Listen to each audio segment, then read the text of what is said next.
Сәлеметсіздер ме, әріптестер? Бүгін сөйлесетін тақырыбымыз ол колб оқыту моделі, немесе оқу стильдері. Колб американдық Дэвид Колб, американдық ғалым зерттеуші, адамдардың үйрену, ақпаратты қабылдау тәсілдерін және білім алу стильдерін ерекшелеген. Ол нақты 4 түрге бөлінеді. Бұл біріншісі жеке тәжірибе. Яғни жеке бұрынғы білімге негізделе отырып, жаңа тәжірибе шығарудың алғашқы қадамы жеке тәжірибеге сүйену. Нақты тәжірибе. Одан соң бақылау және қайта оралу. Бұл жерде рефлексия да жүреді. Яғни жаңағы сіздің қаншалықты өзіңіздің тәжірибеңіздің қаншалықты шындыққа жанасатыны, немесе қаншалықты мүмкін болатын жағдайлары туралы, орындалуға мүмкін болатын жағдайлар туралы бақылайсыз және рефлексия жасап қайта ораласыз. Одан соң теорияға жүгінуді айтады. Үшінші қадам теорияға жүгіну, немесе абстрактылы ұғыну деп айтады. Яғни қандай деңгейде бұл одан ары қарай дамуы мүмкін екенін, жаңа тәжірибенің, жеке тәжірибенің, оны теориямен байланыстырып анықтайды. Соңғы 4-ші қадам ол жаңа тәжірибе, практикалық қолданыс. Ал енді қарастырайық, бұны сабақ барысында қалай қолданамыз.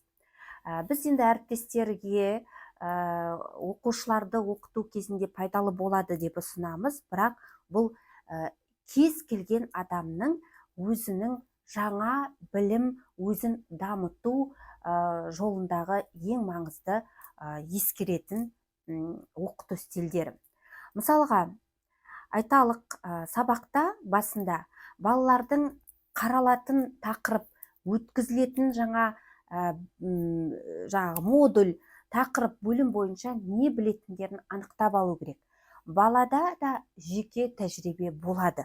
Яғни оның ойы, осыған қатысты білімі алғашқы, басқа интернеттен көрген, немесе ересектен естіген білімдері болуы мүмкін. Яғни бірінші біз бар білімді жинақтап аламыз, нақты тәжірибені, қазіргі немесе қоғамдағы жағдайды зерттеулеуге болады.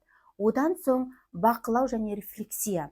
Яғни ойланамыз, қаншалықты бұл тиімді, бұл қалай қолдануға болады бұны деген сияқты ойланамыз.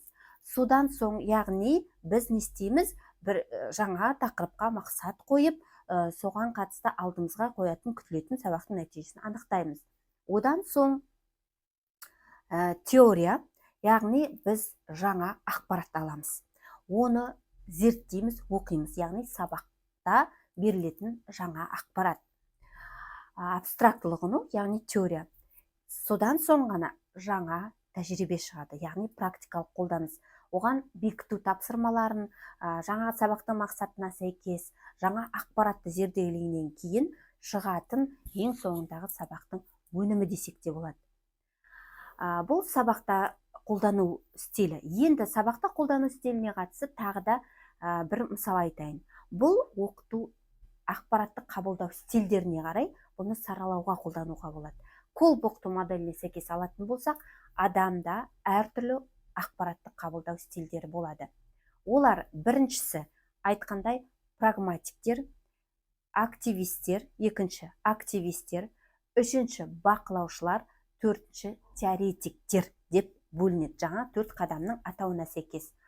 Бірақ ескеретін нәрсе, адамның тұлғаның бойында бұл 4 қасиетте, 4 ақпаратты қабылдау стилі де болуы мүмкін, бойына тән болуы мүмкін. Бірақ белгілі бір стиль ерекше дамыған болуы мүмкін. Мысалға, мен өзімді айтатын болсам, менде прагматикалық оқыту стилі қатты дамыған емес, себебі мен жаңа ақпаратты немесе жаңа білімді көргеннен кейін оны міндетті түрде практикаға енгізуді жөн санаймын бірден. Содан арасында және көбіне деп айтайын, теоретикте менде бар. Себебі мен теория не деп тұр, бұл туралы теорияны зерделегенді ұнатамын. Ал енді жеке-жеке қарастыратын болсақ, прагматиктер не істейді? Прагматиктер олар жаңа тәжірибе немесе жаңа ақпарат алғаннан кейін міндетті түрде практикаға енгізеді. Олар оны көп зерделеп, бақылап отырмайды, практикаға енгізіп, оны өзі сынамалап көргенді жөн көреді. Келесі активистер.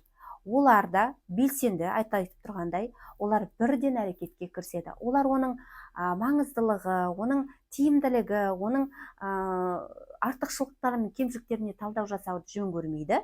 Олар бірден іс-әрекетке кіріседі. Үшінші айтқанымыз бақылаушылар. Вот бақылаушылар.